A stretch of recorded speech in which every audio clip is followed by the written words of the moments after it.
Di jenjang selanjutnya akan kami sebut namanya fasilitator. Dan di atasnya lagi namanya instruktur. Nah, jadi mohon izin Bapak Ibu, jadi bukan merasa lebih hebat, tetapi saya hanya menyampaikan apa yang sudah saya dapat selama 2 kali bertemu dalam 1 bulan. Ya.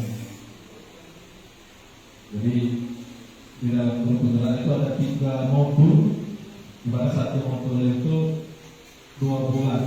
Ini sudah 2 bulan. Dan sekarang baru menyelesaikan modul 1. Jadi ada 2 modul lagi. Untuk itu saya khusus hari ini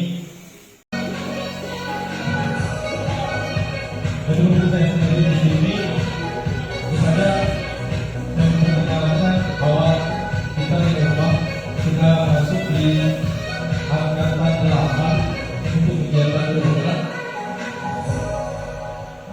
Akan tetapi untuk seleksi sudah masuk di angkatan 10 karena angkatan 11 kemarin sudah pengumuman video. Ayo kita baca. Sebagai pemahaman kita kenalkan di Botol Merdeka. Ini adalah dirjen vokasi namanya. Oke? Ayo kita bayangkan. Saya memasak makanan yang menurut saya lezat dan asli. Saya masukin ke dalamnya materi-materi yang menurut saya penting dan enak. Pokoknya saya yakin kalau makanan saya ini pasti akan jadi super enak dan super asli.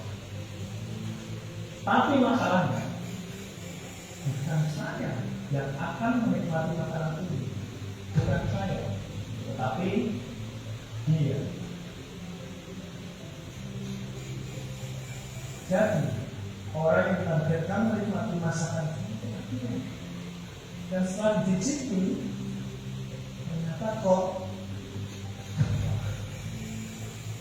terhadap masakan sama.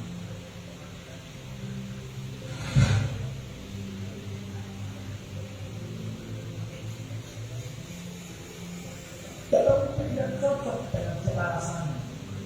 Menurut dia masakan saya lezat, tapi ini makanan yang lain, atau mungkin dalam makanan yang lain, atau mungkin ekstrimnya bisa jadi dia alergi sama jenis makanan ini. Singkatnya dia ingin makan nasi goreng, ternyata saya masih gaduh-gaduh karena dari awal saya tidak tahu apa yang dia inginkan, apa yang dia ingin makan, atau menurut dia ini cuma nasi sambal kacang dicampur dengan sayur. Kesimpulannya bukan juga berbeda-beda, karena dia sudah bisa masak dan karena sudah butuh banget makan, terpaksa dia terima masakan saya. Tapi kemudian bagaimana? Dia rombak masakan saya, dia improve sampai dimasak ulang olehnya. Agar apa? Agar sesuai dengan keinginannya. Bayangkan untuk bisa menikmati makan, kita sampai memasak sampai 2 kali atau bahkan 3 kali demi menghasilkan makanan yang lezat dan cocok. Kalau durasinya, waktu, maka ada biaya yang harus keluar karena tidak inginkan, atau mungkin sudah ring dengan tanda FOI, tetapi at the end tetap tidak match. Hasilnya tidak cocok, tidak sesuai. Berarti endingnya tidur setelah proses dalam bisa. Nah, sekali apa ya? Kalau makanan atau masakan ini SDM tulisan satuan pendidikan bisa lulusan perguruan tinggi SMK atau proses satu. Pokoknya mereka yang sudah lulus dan mendapatkan ijazah dan atau sertifikat, kalau dilakukan dengan cara masak sendiri-sendiri seperti tadi itu, kapas pemborosan yang dia katakan, bila ini sudah terjadi, maka lama ketika ijazah ini tercipta, kita wajib tetap dan wajib segera. Coba kalau dari awal saya sebagai orang dan dia duduk bersama. Kemudian bersepakat mau makan apa aja isinya, ada beberapa makanan yang dia inginkan, serta bagaimana resepnya. Sama-sama pasti lain ceritanya. Kalau dia ingin makanannya mengisi materi sosial dan karakter, ya resep atau kurikulumnya ya wajib relevan dengan permintaan itu, yaitu sosial dan karakter. Hasilnya akan jelas. Jadi saya sebagai kopi sangat salah kalau harus berimajinasi memutuskan sendiri membuat sampah. Mau tempuhin apa aja di dalam wajar atau pemerintah itu, kalau ingin saya lakukan maka akibatnya industri dan dunia kerja pasti terpaksa ramai-ramai mendirikan dan mengembangkan wisata industri, atau bahkan mereka memutuskan untuk bikin sekolah sendiri, bahkan membuat kampus sendiri. Itu semua adalah bentuk kepercayaan mereka terhadap dunia ini yang sulit dimanage, apalagi nafsu mempunyai materi hasil dalam kurikulum dan pembelajaran hanya dengan berasumsi dan berdasarkan pemahaman dosen guru yang jangan-jangan bukannya belum merasakan sama dan nyata di dunia industri dan dunia kerja, dan selalu bernostalgia dengan kurikulum masa lalu, pembelajaran masa lalu ketika mereka masih hidup sebagai siswa atau mahasiswa, ya jadi dosen atau guru senior mereka. Padahal zaman sudah berubah zaman ini. Karena teknologi semakin besar, instruksi semakin nyata dan semakin hangat terasa di tengah-tengah. Atau jangan-jangan dosen atau guru tersebut berkulit baru sampai tidak merasakan instruksi sudah begitu kuatnya membentuk kehidupan masa ini. Itu namanya dosen kesan atau guru kesan, bukan berkarakter dosen tubuh atau tubuh. Filosofi pembelajaran itu bukan lagi mengisi atau bahkan menjejali, bukan mengisi atau menjejali anak kita dengan apa yang kita inginkan mereka harus pelajari, apalagi berasumsi nostalgia masa lalu dan pemahaman yang tidak siap untuk menghadapi diskusi. Filosofi pembelajaran yang benar adalah bukan mengisi dan menjejali, tetapi menciptakan atau melatih anak-anak kita sehingga mereka mampu mengisi kehidupan mereka, mampu mengisi kompetensi mereka dengan hal-hal yang bermanfaat, relevan dengan perkembangan zaman dan sesuai dengan passion dari rasa minat secara mandiri sepanjang hari. Itu adalah filosofi pembelajaran yang lebih baik daripada sekedar memaksa mereka untuk menghafalkan ini yang kita pikir penting, tapi ternyata ketika mereka lulus, mereka akan menjadi makanan yang mengecewakan. Mari kita stop ini semua. Mendingan harus benar-benar dari dua arah dan untuk menuju ke depan bersama-sama menjadi kuat.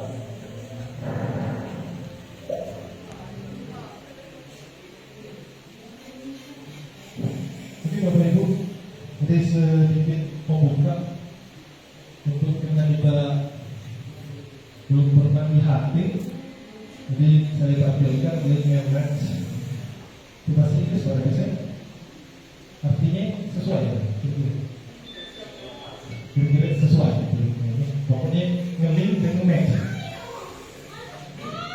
Jadi dicontohkan di sana, bahwasanya kita dulu selama ini seperti koki, ibaratkan koki yang memasak sesuai keinginan koki, dan juga mewajibkan siswa kita itu atau pelanggannya, konsumen itu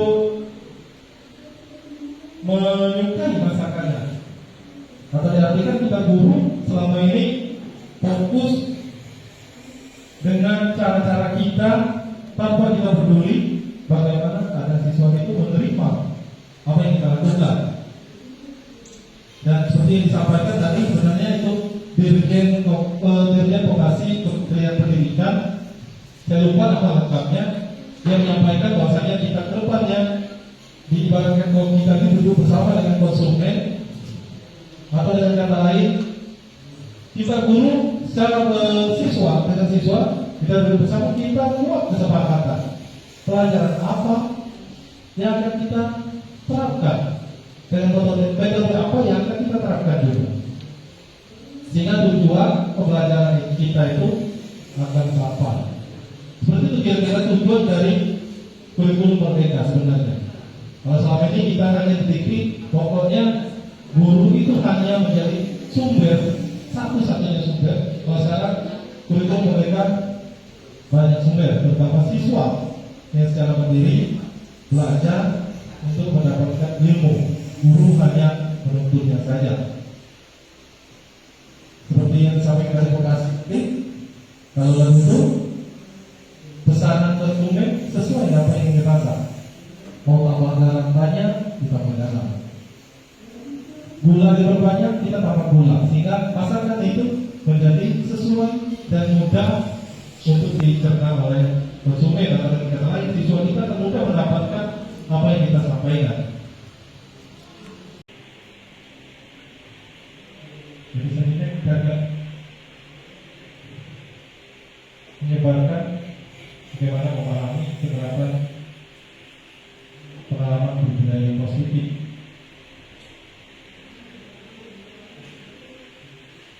Di mana budaya positif itu adalah merupakan nilai-nilai keyakinan terbiasa di sekolah yang berpihak pada siswa agar dapat tumbuh dan berkembang menjadi pribadi yang bertanggung jawab, kritis, dan berpengalaman. Itu yang maksud dari budaya positif. Ada beberapa konsep inti dari budaya positif, yaitu perubahan paradigma belajar, disiplin yang positif, nilai-nilai kebijakan, kebutuhan dasar, motivasi perilaku manusia, posisi kontrol guru, keyakinan kelas, dan yang terakhir segitiga restitusi seperti apa yang sudah disampaikan tadi. Pembelajaran dengan paradigma baru, pembelajaran yang dilakukan berdasarkan prinsip berdiferensiasi, tinggal murid belajar sesuai kebutuhannya berdasarkan tahap perkembangan, sesuai psikologi modern untuk terwujudnya profil pelajar Pancasila.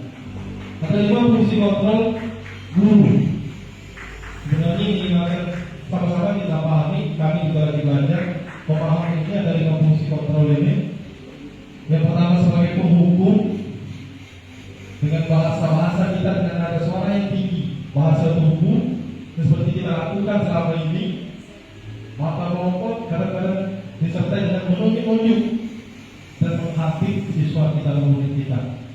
Tanyakan kepada diri kita masing-masing, bagaimana perasaan murid bila guru berbicara seperti itu pada saat muridnya datang terlambat. Hasilnya kemungkinan murid akan marah dan berdendam atau bersifat agresif. Bisa jadi sesudah kembali duduk, murid tersebut akan mencoret-coret bukunya atau meja tulisnya. Lebih buruk lagi, sepulang sekolah, murid melihat motor atau mobil bapak ibu guru akan menggoresnya atau merusak kendaraan bapak guru tersebut, mungkin dengan alat yang bentuknya yang akan merusak kendaraan kita. Itu yang terjadi di antara kita. Jadi kita mempunyai 5 fungsi kontrol, dan fungsi ini yang sering kan kita pakai. Padahal ternyata ada 5 fungsi itu yang harus kita terapkan.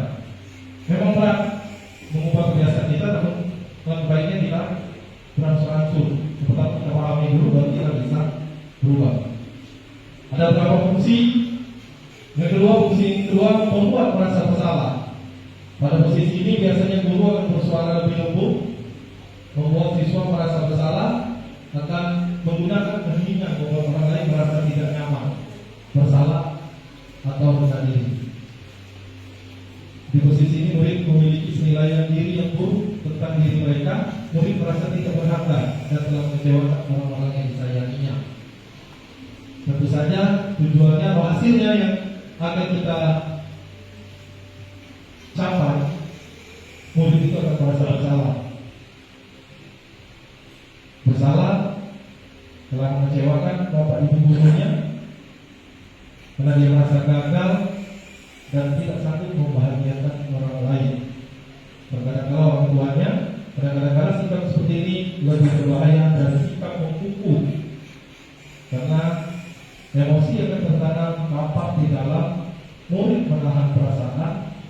murid tertekan seperti inilah tiba-tiba meletus kepalanya dan bisa menyakiti diri sendiri atau orang lain.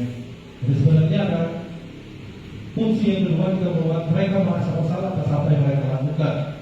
Pada posisi ini mereka akan dibuat kita mengajak mereka menyadari apa yang mereka lakukan itu sebenarnya salah dan apa penyebab dari kesalahan mereka itu. Beberapa orang yang akan merasa kecewa. Dan selanjutnya ada fungsi namanya fungsi kontrol sebagai teman. Banyak keadaan ini seringkali pada kemarin baru kami diskusi di kelompok sebagai teman. Teman di sini mempunyai makna positif, bukan teman dalam hal negatif, terutama bapak guru yang posisinya masih bujana tentu saja agak sulit menerapkan fungsi kontrol sebagai teman terhadap siswinya ketika kita SMK ini, karena umur mereka terbilang sudah masuk usia produktif lah. Ya. Tentu saja hasil ini jika mungkin ibu guru menerapkan ini, murid akan merasa senang dan akrab dengan gurunya. Banyak tidak terjadi seperti ini. Ibu guru biasanya sering kalau melakukan fungsi Bapak sadar kita melakukan fungsi kontrol sebagai teman ternyata akrab dengan siswa atau murid, dampaknya positif. Di sisi negatif kalau terjadi siswa itu menjadi ketergantungan dengan guru tersebut. Nah, kalau nilai gampang karena kita dekat dengan ibu itu, pelajaran ini tidak dipikirkan lagi karena saya sering bahkan tidur dan makan di rumah itu. Mungkin itu yang kita lakukan. Itu posisi dan dampak negatifnya. Ternyata siswa itu atau murid kita itu menjadi ketergantungan pada kita. Sehingga bila ada masalah, dia akan mengandalkan kita atau guru tersebut untuk membantunya. Akibatnya dari posisi teman, siswa itu tidak mandiri seperti ini. Dan misalnya ada fungsi sebagai pemantau. Memantau seperti apa yang kita pahami bersama, berarti mengawas atau mengawasi. Pada saat kita mengawasi, kita bertanggung jawab terhadap apa yang kita awasi. Posisi pemantau berdasarkan pada peraturan dan konsekuensi. Dengan menggunakan sanksi atau konsekuensi, kita dapat memisahkan hubungan pribadi kita dengan murid seperti seorang menjalankan posisi pemantau. Itu seperti yang dicontohkan anak yang datang terlambat. Ada adegan guru dan murid bernama Adi. Nah, jadi Adi, tahu kan kamu sudah jam berapa kita mulai? Tahu Pak? Kamu terlambat 15 menit. Apakah kamu tahu konsekuensinya? Tahu Pak, saya harus tinggal kelas pada jam istirahat nanti dan mengerjakan tugas ketinggalan saya. Ya benar, nanti pada saat jam istirahat kamu harus tinggal di kelas untuk menyelesaikan tugas yang ketinggalan tadi. Saya tunggu ya. Berarti itu kita sudah melakukan fungsi kita sebagai guru, fungsi sebagai pemantau. Dan ini fungsi yang sering kali dilakukan tanpa kita sadari bahwa 5 fungsi kontrol kita lakukan sering pada posisi manajer. Dan itu yang saya diharapkan. Karena pada posisi manajer kita mempunyai langkah yang baik pada siswa kita dan tulus kita. Karena kita lembut, tidak perlu kita marah-marah, apalagi sampai kita menunjuk, tekan pinggang atau berkata pinggang, atau bersikap seolah-olah menyesal. Saya ini nitip kamu. Tampak sedih sekali perbuatan murid atau bersekali-kali menempatkan diri sebagai murid. Fokus pada murid bukan untuk membahagiakan guru atau orang tua. Murid sudah mengetahui adanya suatu masalah. Salam dan bahagia Ibu dan Bapak Guru hebat. Pada video kali ini kita akan membahas tentang salah satu sumber ini dari yang diterapkan di lingkungan sekolah PKB yang dikenal dengan nama restitusi. Ini akan kita lakukan perubahan terhadap dunia pendidikan kita. Restitusi dikembangkan oleh pakar pendidikan Terutama ini akan bersatu langsung pada siswaan segitiga perubahan tata cara kita menangani siswa yang bermasalah. Ada beberapa fungsi kontrol seperti yang dijelaskan oleh Ibu ini. Tanggung jawab. Pada saat guru di posisi manajer, aspek yang dikembangkan pada murid adalah motivasi intrinsik, sehingga penanaman nilai-nilai kebajikan dapat tumbuh dan berkembang menjadi suatu kebiasaan positif yang akhirnya membentuk karakter murid.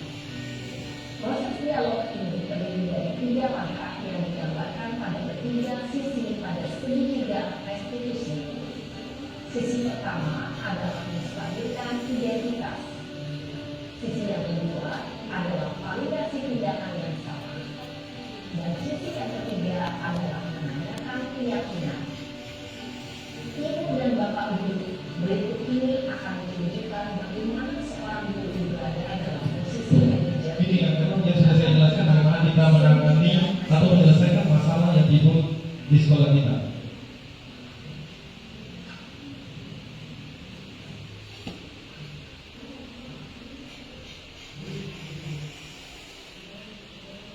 Iya, Sarah.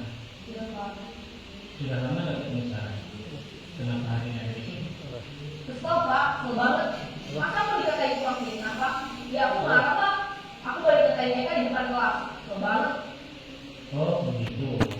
Ya pasti kamu akan ada kesal. Bapak juga akan marah apabila ada yang menuduh Bapak seperti itu. Kemudian pada saat itu kamu melakukan apa? Ya saya harus mengatakan mereka lah Pak. Kesel banget. Saya besar-besar dia di depan teman-teman lain. Oh begitu. Pasti kamu melakukan Abi, itu tadi saya karena menyebut suatu alasan tertentu kan? Iya Pak, saya jawab aja Pak. Ya saya adalah diri lah. Masa saya ditutup tukang fitnah? Ya wajar lah. Mempertahankan harga diri itu sesuatu yang penting buat kamu. Untuk kamu tidak bertindak lebih kegagalan, hanya membesar-besar. Iya Pak. Untung saya masih bersabar dan hanya memegang saja. Dan gemes padahal saya pasti bela diri lah. Ya pasti ya. Tapi kamu memilih untuk tetap bertahan dan bersabar. Kamu memilih untuk tidak berbuat lebih parah lagi.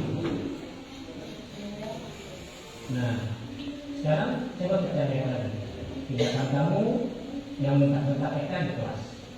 Tindakan kamu itu kira-kira sesuai dengan keyakinan kelas atau nanti kamu tidak? Enggak lah Pak. Capek Pak jadi marah. Jadi keyakinan atau prinsip mana yang terus sesuai dengan keinginan kamu? Ya saya sebenarnya sangat menghargai orang lain. Mungkin saat itu saya menjadi emosi. Jadi tidak menunjukkan sikap itu. Kamu meyakini tidak? Menghargai orang lain itu penting buat kamu. Yakin lah Pak. Iya, setuju. Kita harus saling menghargai. Namun ada juga keyakinan yang kita sepakati yang perlu kita jalankan apabila kita sedang marah kan?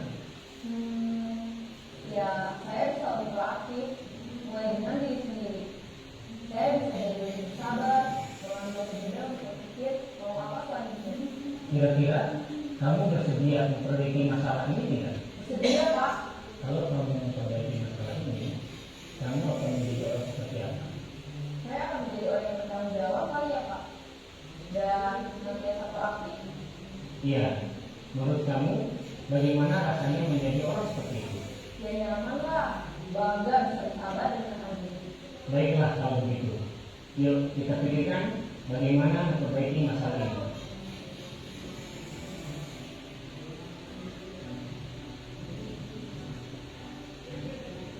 Ibu dan bapak guru hebat. Baru saja kita menyaksikan contoh bagaimana seorang guru berada dalam posisi manajer menggunakan penerapan segitiga restitusi. Mari kita bahas satu.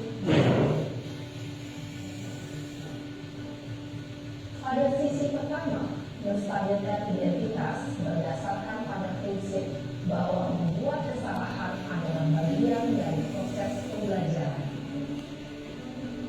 Sisi pertama dari segitiga ini berperan menggeser identitas murid dari identitas gagal ke identitas sukses. Murid yang sedang bertingkah laku yang tidak pantas atau menarik diri saat itu sedang mengalami identitas gagal. Bila kita memiliki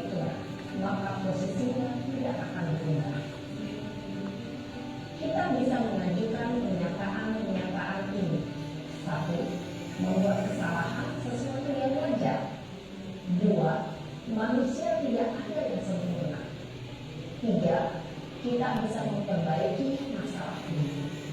4. Saya tidak menanyakan kesalahannya. Saya lebih fokus bagaimana memperbaiki masalah ini. 5. Apakah saat ini kamu pernah menjadi orang yang baik untuk dirimu sendiri?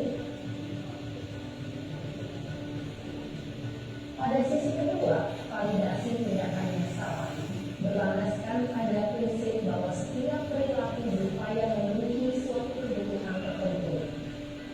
Murid yang telah memahami teori kontrol akan bergeser dari pemikiran stimulus respon menjadi proaktif dan mencoba untuk mengenali tujuan dari perilaku murid, mengenali yang berbuat kesalahan.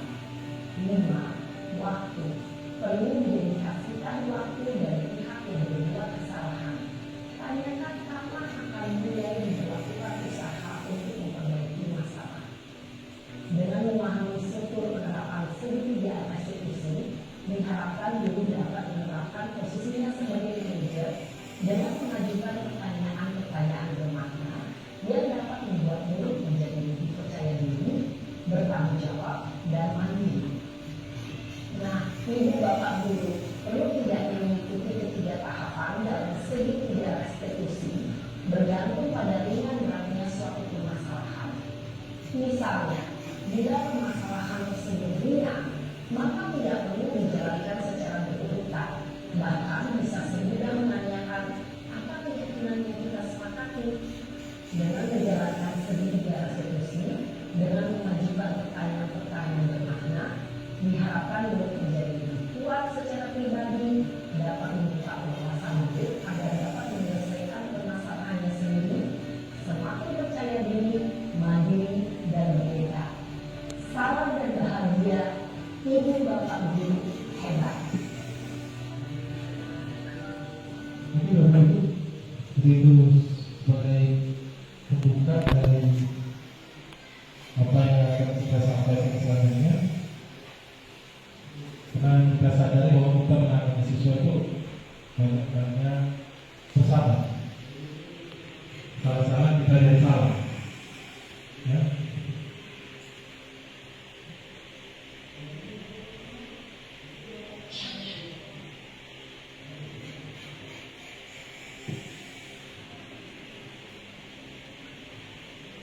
Jadi selanjutnya kita akan menyebarkan bagaimana memahami penerapan pengalaman budaya positif.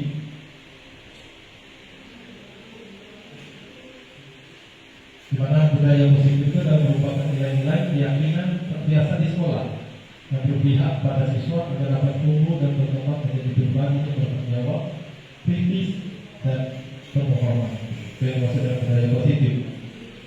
Ada beberapa konsep inti dari budaya positif, yaitu perubahan paradigma belajar, disiplin yang positif, nilai-nilai kebijakan, kebutuhan dasar, motivasi perilaku manusia, posisi kontrol guru, keyakinan kelas, dan yang terakhir segitiga restitusi seperti apa yang sudah disampaikan pada. Pembelajaran dengan paradigma baru, pembelajaran yang dirancang berdasarkan prinsip berdiferensiasi sehingga murid belajar sesuai kebutuhannya berdasarkan tahap perkembangan sesuai psikologi modern untuk terwujudnya profil pelajar Pancasila. Ada 5 fungsi kontrol guru. Sebenarnya ini akan sama-sama kita pahami, kami juga lagi belajar memahami ini ada 5 fungsi kontrol ini. Yang pertama sebagai penghukum dengan bahasa kita dengan nada suara yang tinggi, bahasa tubuh seperti kita lakukan selama ini, mata melompat kadang-kadang disertai dengan menunjuk-nunjuk dan menghapus siswa kita dan murid kita. Tanyakan kepada diri kita masing-masing, bagaimana perasaan murid bila guru berbicara seperti itu pada saat muridnya datang terlambat. Hasilnya kemungkinan murid akan marah dan berdendam atau bersifat agresif. Bisa jadi sesudah kembali duduk, murid tersebut akan mencoret-coret bukunya atau meja tulisnya. Lebih buruk lagi, sebelum sekolah, murid melihat motor atau mobil bapak ibu guru akan menggoresnya atau merusak kendaraan bapak ibu tersebut. mungkin dengan alat yang bentuknya yang akan merusak darah kita. Itu yang terjadi di antara kita. Jadi kita mempunyai 5 fungsi kontrol, dan fungsi ini yang seringkali kita pakai. Padahal ternyata ada 5 fungsi itu yang harus kita terapkan. Memang berat mengubah kebiasaan kita, namun lebih baiknya kita berangsur-angsur. Seperti kita pahami dulu, baru kita bisa berubah. Ada beberapa fungsi. Yang kedua, membuat merasa bersalah. Pada posisi ini biasanya guru akan bersuara lebih lembut, membuat siswa merasa bersalah, akan menggunakan keheningan membuat orang lain merasa tidak nyaman, bersalah, atau rendah diri. Di posisi ini murid memiliki penilaian diri yang buruk tentang diri mereka. Murid merasa tidak berharga dan telah mengecewakan orang-orang yang disayanginya. Tentu saja tujuannya atau hasilnya yang akan kita capai, murid itu akan merasa bersalah telah mengecewakan bapak ibu gurunya, karena dia merasa gagal dan tidak sanggup membahagiakan orang lain. Kadang-kadang orang tuanya, kadang-kadang sikap seperti ini lebih berbahaya dari sikap memukul, karena emosi akan tertanam rapat di dalam murid. Menahan perasaan, murid tertekan seperti inilah yang tiba-tiba meletus amarahnya dan bisa menyakiti diri sendiri atau orang lain. Jadi sebenarnya ada fungsi yang kedua juga membuat mereka merasa bersalah atas apa yang mereka lakukan. Pada posisi ini mereka akan dibuat kita mengajak mereka menyadari apa yang mereka lakukan itu sebenarnya salah, dan apa penyebab dari kesalahan mereka itu. Beberapa orang yang akan merasa kecewa. Dan selanjutnya ada fungsi, namanya fungsi kontrol sebagai teman. Banyak keadaan ini seringkali, karena kemarin baru kami diskusi di kelompok sebagai teman. Teman di sini mempunyai makna positif, bukan teman dalam hal negatif, terutama bapak guru yang posisinya masih bujana. Tentu saja agak sulit menerapkan fungsi kontrol sebagai teman terhadap siswinya ketika kita SMK ini, karena umur mereka terbilang sudah masuk usia produktif lah, ya. Tentu saja hasil ini, jika mungkin ibu guru menerapkan ini, murid akan merasa senang dan akrab dengan guru. Banyak tidak terjadi seperti ini. Ibu guru biasanya sering kalau melakukan fungsi bapak sadar kita melakukan fungsi kontrol sebagai teman, ternyata akrab dengan siswa atau murid, dampaknya positif. Di sisi negatif kalau terjadi, siswa itu menjadi ketergantungan dengan guru tersebut. Nah, kalau nilai dampak karena kita dekat dengan itu, pelajaran ini tidak dipikirkan lagi, karena saya sering bahkan tidur dan makan di rumah itu. Mungkin itu yang kita lakukan. Itu posisi dan dampak negatifnya. Ternyata siswa itu atau murid kita itu menjadi ketergantungan pada kita. Jika bila ada masalah, dia akan mengandalkan kita atau guru tersebut untuk membantunya. Akibatnya dari posisi teman, siswa itu tidak memilih seperti ini. Dan selanjutnya ada fungsi sebagai pemantau. Memantau seperti apa yang kita pahami bersama, berarti mengawas atau mengawasi. Pada saat kita mengawasi, kita bertanggung jawab terhadap apa yang kita awasi. Posisi pemantau berdasarkan pada peraturan dan konsekuensi. Dengan menggunakan sanksi atau konsekuensi, kita dapat memisahkan hubungan pribadi kita dengan murid seperti seorang menjalankan posisi pemantau. Itu seperti yang dicontohkan anak yang datang terlambat. Ada adegan guru dan murid bernama Adi. Nah, jadi Adi, tahukah kamu sudah jam berapa kita mulai? Kalau Pak, kamu telah 15 menit. Apakah kamu tahu konsekuensinya? Tahu Pak, saya harus tinggal kelas pada jam istirahat nanti dan mengerjakan tugas ketinggalan saya. Ya benar, nanti pada saat jam istirahat kamu harus tinggal di kelas untuk menyelesaikan tugas yang ketinggalan tadi. Saya tunggu ya. Berarti itu kita sudah melakukan fungsi kita sebagai guru, fungsi Dan ini fungsi yang seringkali dilakukan tanpa kita sadari bahwa 5 fungsi kontrol kita lakukan sering pada posisi manajer, dan itu yang saya diharapkan. Karena pada posisi manajer kita mempunyai nada yang baik pada sesuatu yang kita kita, dan tulus kita. Nada kita lembut, tidak perlu kita marah-marah, apalagi sampai tidak menunjuk, tekan pinggang atau bertekan pinggang, atau bersikap seolah-olah nyesal. Saya ini nitip kamu. Tampak sedih sekali perbuatan murid atau bersedia kurang menempatkan diri sebagai murid. Fokus pada murid bukan untuk membahagiakan guru atau orang tua. Murid sudah mengetahui adanya suatu masalah. Itu kalau anak menyebutnya ganak B.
Ini Bapak Ibu, jadi sekilas saya tampilkan. Jadi apa yang saya tampilkan itu bukan serta-merta tanpa tujuan, dan itu juga ditampilkan oleh instruktur nasional dan ditanyakan kami. Kira-kira Bapak Ibu, jadi supaya diskusi kita ini jangan sampai monoton atau satu arah, dan itu pendapatnya agar kira-kira dari cuplikan itu, dari cuplikan Bernard itu apa yang bisa kita ambil dulu? Kita aplikasikan ke dunia yang kita geluti sekarang, sebagai dunia pendidikan atau profesi kita sebagai guru. Oke, Ibu Nenek.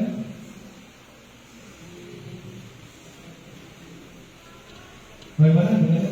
Jadi ini kita tonton itu kita ambil hikmahnya untuk kita terapkan di dunia pendidikan ini, untuk kita terapkan di sekolah. Kira-kira apa yang tersirat dari cuplikan video tersebut? Ya silakan Ibu Haryati.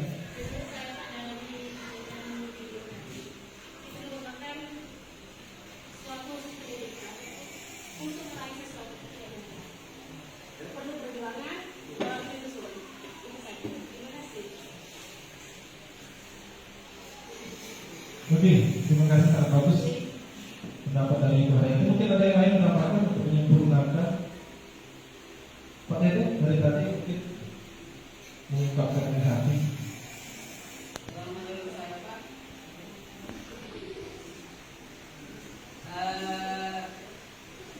beberapa yang sedang kita jalankan itu penuh dengan perjuangan dan kondisi hidup kita itu up and down.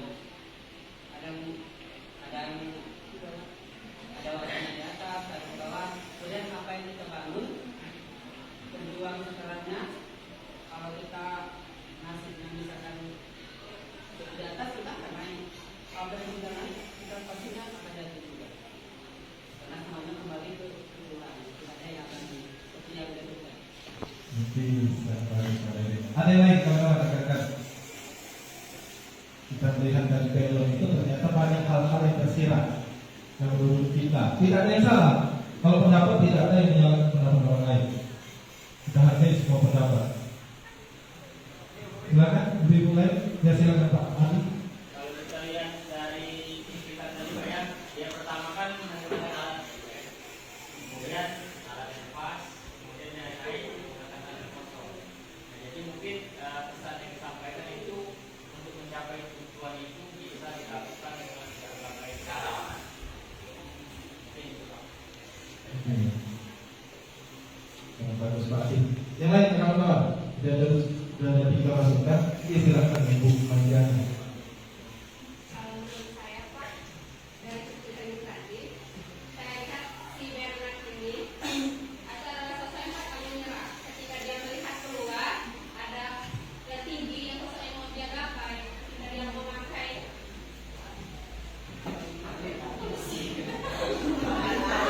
Paling ya. lalu dia bukan dia memakai tangannya sendiri. Tapi ketika pas dia lagi di atas, ternyata si S tadi bisa meleleh dengan kekuatan tangannya sendiri. Oke, terima kasih. Yang lain, kita teman. Oke, Pak Indra. Kalau melihat video tadi Pak, saya lihat gunung es itu kan berisiko, berisiko sehingga untuk mencapai itu kan butuh proses yang tidak mudah. Tetapi dengan percaya diri kita bisa mencapai itu meskipun risiko itu telah kita pikirkan terlebih dahulu. Yang pertama kita menggunakan palu. Ternyata palu ini tidak terlalu mendukung. Yang mendukung adalah ada di jiwa di diri kita sendiri sebenarnya. Oke, sangat bagus Pak Indra. Yang lain teman-teman. Jadi semakin banyak pendapat kita akan menyempurnakan maksud dari publikan tersebut. Jadi jangan dilihat itu Bernard, tapi kita ambil yang tersiratnya. Yang lain, berikutnya ini. Silakan. Setidaknya pasti kita memperhatikan video tersebut. Pada saat nanti seperti apa yang dibilang oleh para sekolah, rekan-rekan yang di sini akan jadi CGP dan itu akan menjadi modal kita untuk memaparkan seperti ini. Dan ini lagi.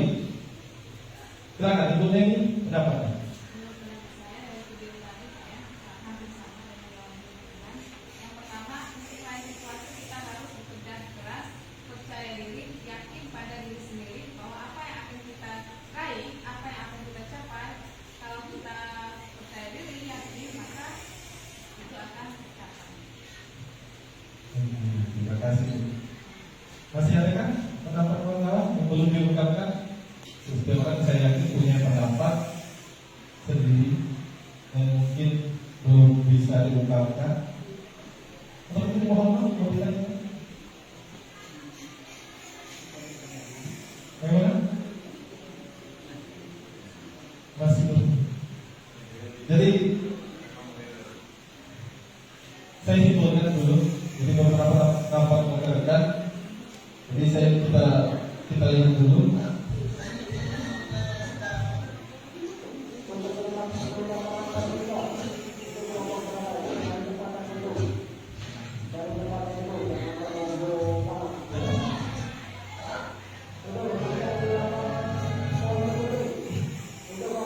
Jadi kita simpulkan dari apa yang disampaikan oleh Bang Tawar dan kita aplikasikan di dunia pendidikan kita, di sekolah kita, bahwasanya yang pertama terlihat itu melihat gunung es. Bisa diartikan bahwa setiap kita guru mempunyai tujuan, dan itu tujuan Bernard, dan itu mau ke sana. Dan Bernard sadar untuk mencapai ke sana sesuatu yang sangat tidak mudah, dan tentu saja mempunyai tantangan. Karena dia sadar itu bentuknya es yang kalau disentuh akan runtuh.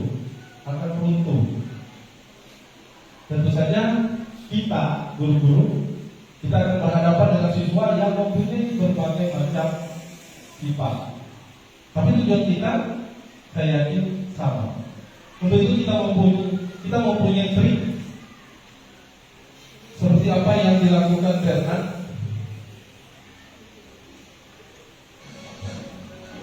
Karena kita tahu bahwa tujuan kita itu apa yang akan kita siapkan. Itu saja itu.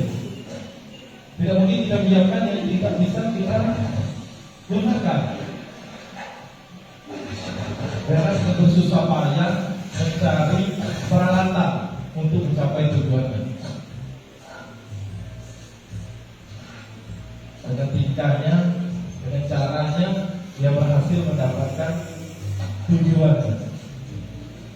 Alat yang akan dia capai, yang akan dia gunakan untuk mencapai tujuannya. Beberapa peralatan seperti yang kita lakukan untuk mengajar, tentu saja kita mempunyai langkah-langkah sebelum kita mengajar. Tidak pada kita langsung mengajar. Saja itu akan disebut kekonyolan. Terlihat, mau diapakan siswanya?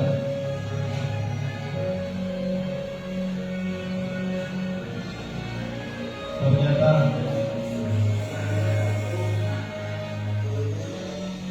tinggi tujuan yang kita dapat. Perlahan tentu saja kita menggunakan peralatan itu dengan karena kurikulum merdeka, tentu saja banyak langkah-langkah sebelum kita mengajar. Seperti apa yang dilakukan oleh Bernard. Seperti yang diungkapkan rekan-rekan tadi bahwa perjalanan itu tidaklah mudah. Banyak sekali tantangan, banyak sekali rintangan. Terutama kita di sekolah, ternyata tidak mudah kita untuk mendidik anak-anak atau mobil kita untuk menjadi yang lebih baik sesuai dengan apa yang kita jadi tujuan. Punya langkah-langkah dari mengajar tadi ada namanya belajar. Kalau dulu disebut RPP, silabus,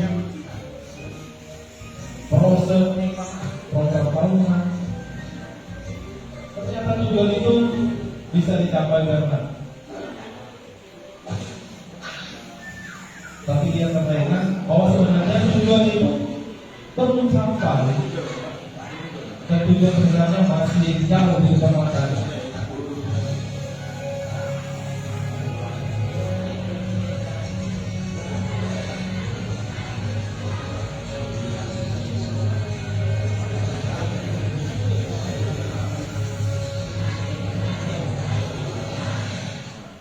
Dan yang terakhir, yang tersirat dari cuplikan itu bahwasanya jangan sampai kita seperti Bernard, ketika kita sudah mencapai tujuan, justru ternyata tujuan kita itu abal.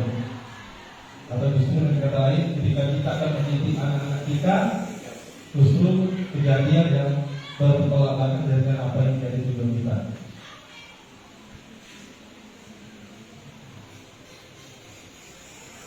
Dan seperti yang saya sampaikan tadi, bahwa kita ada untuk mencapai visi tadi, ada namanya kalimat rupa.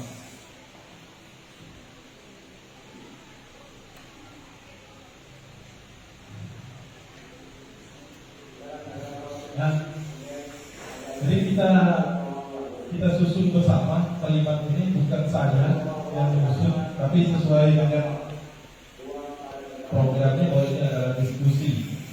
Kita lihat seperti yang saya tampilkan tadi, bahwa visi sekolah kita belum ada revisi. Walaupun kita bangga dengan kata-kata talentanya di mana-mana, hingga Pak PT tidak salah ya, sadar talenta mungkin diambil dari itu. Ternyata kita harus ada revisi sesuai dengan tujuan dan keadaan zaman sekarang. Yang pertama dari pertama kita harus merumuskan dulu. Kita memimpikan atau mengangan-angankan murid-murid kita itu murid-murid yang seperti apa?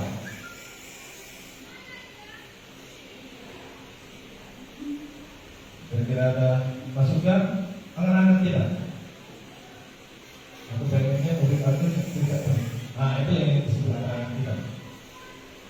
Silakan, rekan-rekan, saya mau minta pendapat.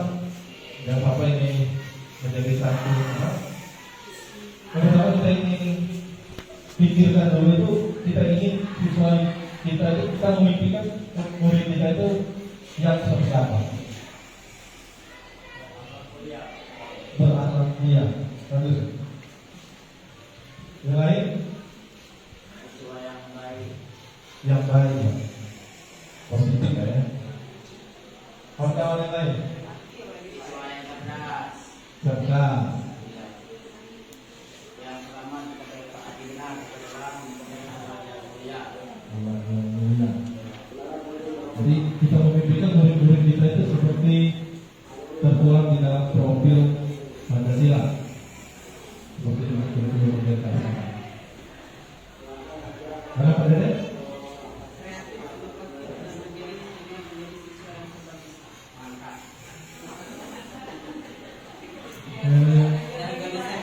Kita memikirkan murid-muridnya kreatif, memakai pokoknya serba bisa. Itu mimpi-mimpi ya. Mimpi, setiap orang berhak bermimpi dan tidak boleh orang lain melarang mimpi orang lain. Tidak boleh orang lain merusak mimpi-mimpi, apalagi mimpi itu adalah mimpi yang baik atau positif. Terima kasih. Ada yang lain?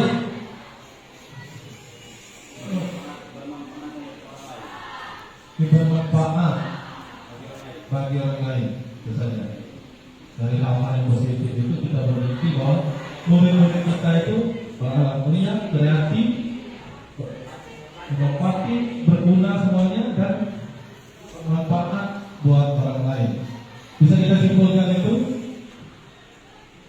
Jadi kita memimpikan murid-murid kita yang seperti itu. Selanjutnya kalimat yang kedua, kita percaya bahwa murid adalah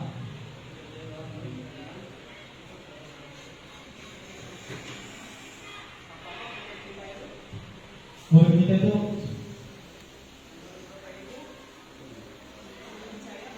ya. Lalu itu ibarat kertas sudah ada, ini cuma kurang, kita perlu menerangkan. Terima kasih Pak, sangat bagus.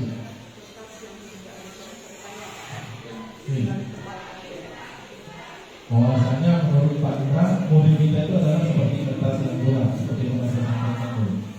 Ada lagi yang lain?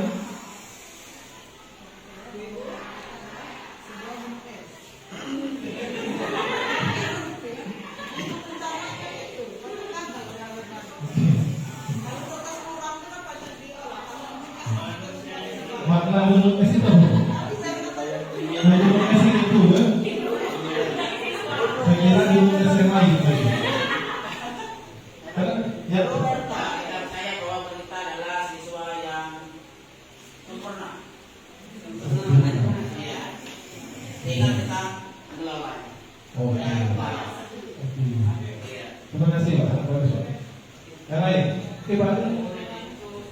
dan siswa yang sedang tumbuh dan berkembang. Kita percaya bahwa murid kita adalah orang-orang yang sedang berkembang, orang yang sedang berkembang. Ya jelas, sangat bagus Pak Adi. Yang lain, apa? Kita percaya bahwa murid adalah regenerasi kita ke masa depan. Oh, regenerasi masa depan. Oke, Pak Ibu Nenek.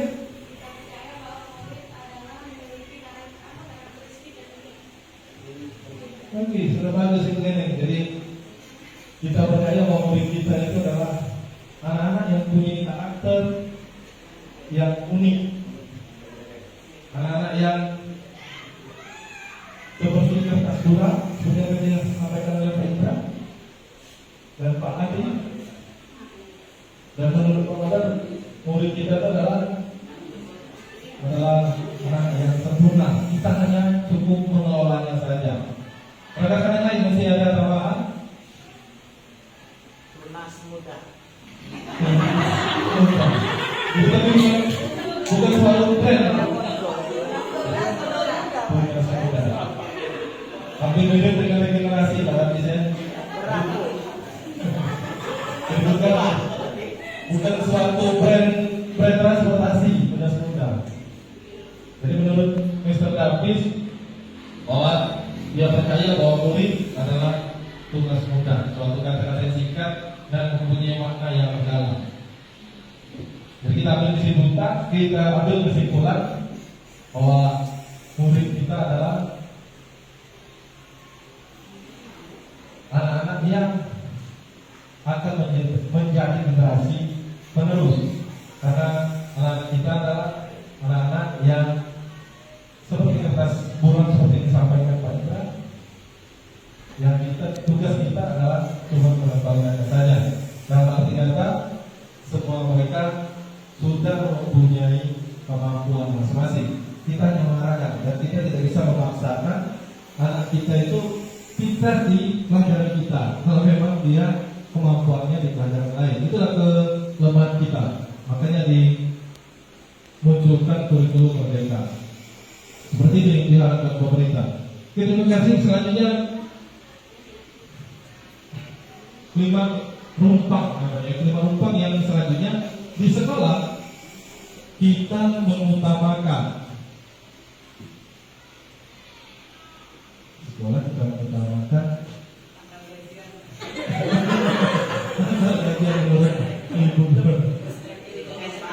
yang 3S. Di sekolah kita mengutamakan senyum, salam, sapa, berkata. Karena kesiswaan jadi agak itu, beda. Yang lain kawan-kawan.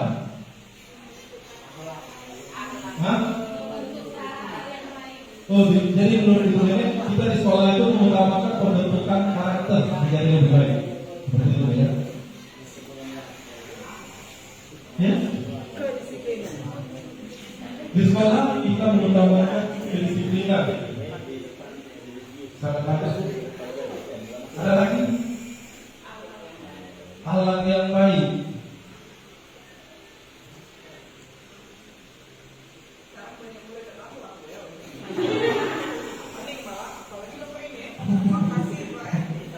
Sekolah kita mengutamakan banyak pernyataan. Menurut kita, menurut Pak Kodar, 3S, senyum sampai salam, akhlak, disiplin, itu kita utamakan. Jadi kita simpulkan seperti itu kita ingatkan di satu untuk dicatatkan seperti itu. Silakan.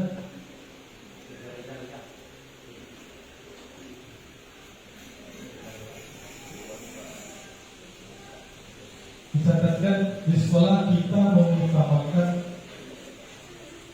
didokumentasikan seperti itu. Jadi untuk kalimat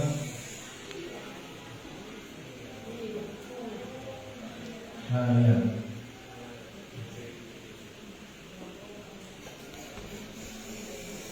Baru kita nanti buka lagi visi sekolah kita. Jadi kita sama-sama membuat kalimat kita, apakah sudah sesuai dengan kalimat yang sudah kita susun bersama?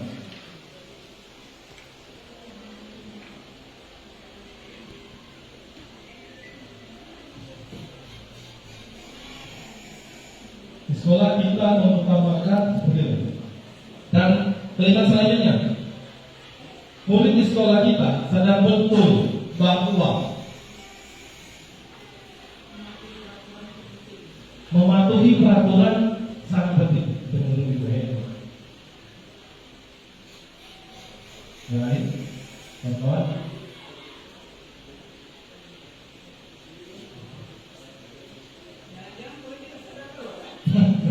Atau mungkin menurut Ibu bahwa murid kita ini kebanyakan yang bersalah.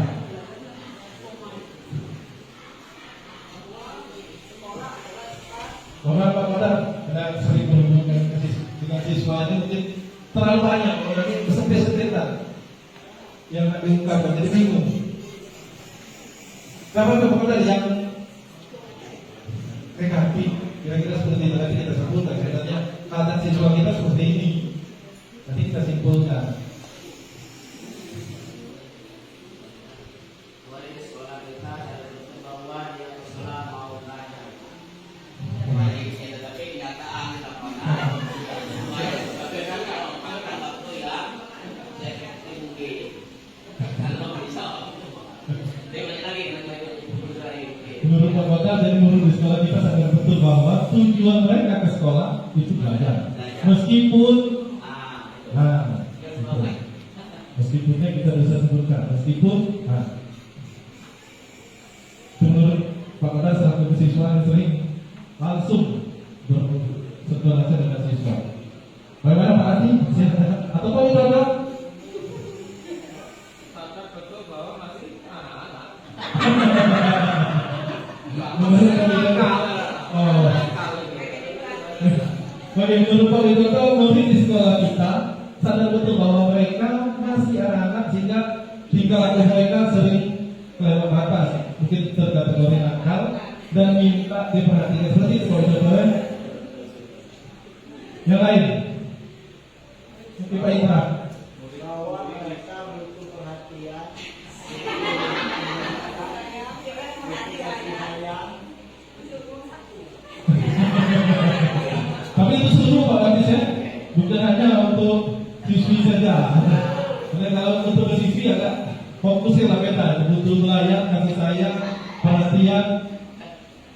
Ini sangat bagus dari Pak Kadis. Bagaimana Pak Indra? Murid di sekolah kita sadar betul bahwa apa yang mereka ikuti dari proses pembelajaran itu tidak setia. Mereka sadar bahwa apa yang mereka pelajari di sekolah ini tidak akan menjadi sia-sia saja. Seperti itu Pak Indra ya. Berikutnya.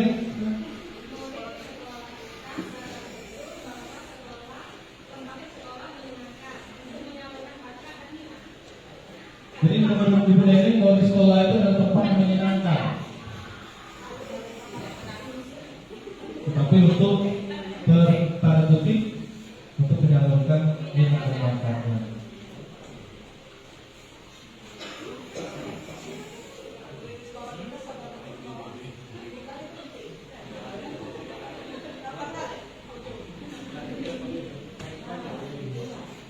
Jadi kalau di sekolah kita sadar betul bahwa ya sekolah itu tempat mendapatkan ijazah. Boleh bagus. Jadi menurut Pak Dede berdasarkan pengalaman dia di kelas, murid di sekolah itu sadar betul bahwa tujuan mereka adalah dapat ijazah. Buka laptopku, ketik ke surat yang di laptop itu nah, ada contoh di situ lah, sebelah itu. Pendidikan itu perlu Buka laptop. Yang lain kawan. Ya Ibu Novi dia tadi.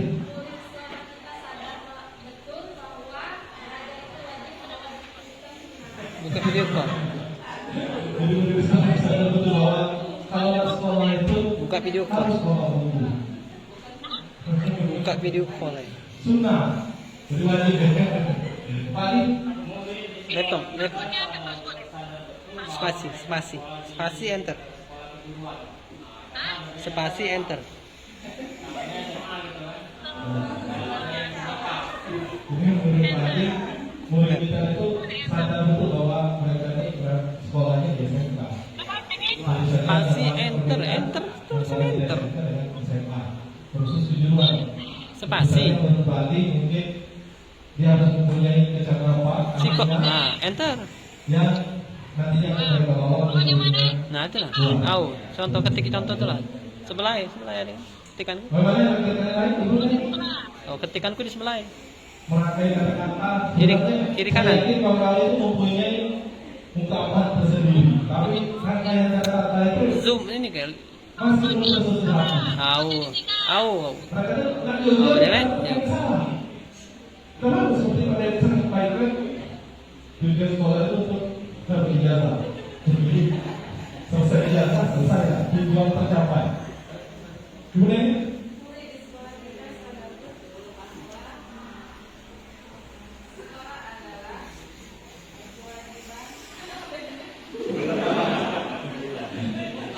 sampai begini. Jadi itu ada beberapa fungsi yang sebenarnya selama ini kita lakukan ternyata itu terbagi ada beberapa fungsi kontrol.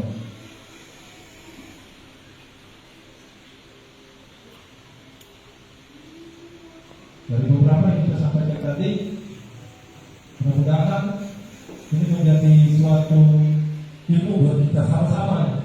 Bukan saya lebih hebat, tapi saya hanya mau bagikan apa yang sudah saya dapatkan dengan kegiatan guru penggerak ini. Saya terapkan, saya kimbaskan kepada rekan-rekan semuanya seperti apa yang menjadi tujuan dari pemerintah Kementerian Pendidikan, bahwasanya kegiatan guru penggerak ini akan menggerakkan suatu komunitas di sekolah, menggerakkan kegiatan di sekolah dalam hal-hal yang positif. Tentu saja beberapa paradigma kita, cara berpikir kita selama ini mungkin bisa terbilang tidur. Dengan adanya kegiatan guru penggerak ini benar-benar sedikit membangunkan kita, meskipun itu tidak membuat seperti yang kita terjaga. Saya ingin berbagi apa yang saya dapatkan selama 2 bulan ini. Sudah saya sampaikan dengan rekan-rekan sekalian. Tentu saja seperti yang disampaikan di awal, rekan-rekan juga berniat dan berminat untuk mengikuti kegiatan guru penggerak ini dengan hal-hal di dalam guru penggerak ini membuat sesuatu yang sangat positif. Saya tidak pernah bicara banyaknya dan terlalu padatnya waktu, karena saya yakin kita semua di sini pasti mampu jika kita mau. Keinginan kita yang kurang. Ada beberapa guru mungkin Pak Tuhan sempat mencoba, tapi terkendala dengan syarat. Kalau tidak salah harus 5 tahun ya, 5 tahun baru bisa mendaftar. Ada beberapa guru juga bertanya, Pak, bagaimana isi esai? Saya juga bingung. Harus memulai dari mana saya harus menceritakan. Kenapa saya isi itu? Saya lakukan, saya isi, saya kerjakan dengan hati saya sendiri. Apa yang sudah saya lakukan, saya tulis saja. Dan apa yang pernah saya dapat informasi, saya masukkan di dalam itu. Waktu itu pekerjaannya lumayan singkat. Pada saya memakan waktu 3,5 jam untuk mengisi soal esai itu. Dilanjutkan lagi dengan praktek mengajar. Praktek mengajar saya berbagi kisi-kisi. Silakan Bapak Ibu mengajarnya itu nanti. Sebelumnya itu dibuat RPT, dibuat 15 menit ya, 20 menit saya lupa. Kita berlatih mulai dari Assalamualaikum sampai Waalaikumsalam. Jangan sampai kita lewat dari waktu itu. Waktu itu saya seperti orang gila Bapak Ibu, mempraktekkan itu, belajar itu. Dan kita menganggap bahwa ruang kosong itu adalah penuh dengan siswa-siswa yang kreatif. Saya hanya berpatokan, saya mengajar dengan paradigma baru, bahwa guru bukanlah sumber ilmu, tapi siswa lah yang akan berdiri. Jadi saya seperti menghidupkan suasana diskusi. Persis, kalau Kalau saya lihat video itu seperti orang gila saya. Di dalam ruangan sendiri, cuma berbicara sendiri, seolah-olah ini mengatakan ini siswa ini, silakan kamu, silakan ini, silakan lanjut. Saya menghidupkan suasana seperti itu. Itu tips dari saya. Pada saat selanjutnya kita wawancara, kita hanya mengatakan pada soal esai yang kita isi. Saya cerita dan saya pahami dan saya gali ilmu itu, ternyata apa gunanya kita wawancara? Ternyata menurut saya wawancara itu untuk tim penilai itu mengkoreksi dan menyesuaikan apakah esai itu benar-benar kita yang mengisi atau bukan. Kalau kita menyuruh orang lain, oke, kita nilai esai kita lolos, bersama wawancara kita tidak ada seperti apa yang disampaikan di match. Yang kita sampaikan beda jauh dengan apa yang kita tulis. Tentu saja itu tidak terjadi. Atau dengan bahasa kerennya istilahnya perjokian. Karena wawancara tidak bisa dijoki. Sebelumnya kita menampilkan KTP, ditunjukkan KTP sesuai. Kalau tim penilai bilang mulai, silakan mulai. Pada saat selesai. Itu saja beberapa tips dari saya rekan-rekan. Mudah-mudahan dari pembelajaran hari ini bisa menambah ilmu kita bersama-sama untuk memajukan dunia pendidikan, terutama di sekolah kita. Karena punya persaingan sekolah ini semakin ketat. Apalagi kita bertetangga dengan S1 jenjang kita, tentu saja kita menonjolkan beberapa kelebihan kita yang membuat siswa kita semakin berminat masuk ke SMK khususnya. Dan khusus kita tadi beberapa ilmu, mudah-mudahan pendidikan juga mengikuti guru berat. Jangan takut dengan waktu yang tersita, waktunya hanya 6 bulan. Setiap hari kita juga dihempaskan dengan beberapa tugas. Hanya saja mungkin seminggu 2 kali banyak melalui ruang kolaborasi atau Zoom meeting atau Google Meet. Di situ kita tidak dibebankan tugas, tapi kita diberikan ilmu semacam banyak. Bapak Ibu Guru, beberapa jam ke depan tentu saja apa yang disampaikan ada beberapa kata yang kurang mengenakan bagi Bapak Ibu Guru semua sekalian. Itulah saya sebagai manusia yang punya beberapa kelemahan dan kekurangan. Karena kesempurnaan tentu saja milik Allah. Saya mohon maaf pada Allah, saya mohon ampun. Saya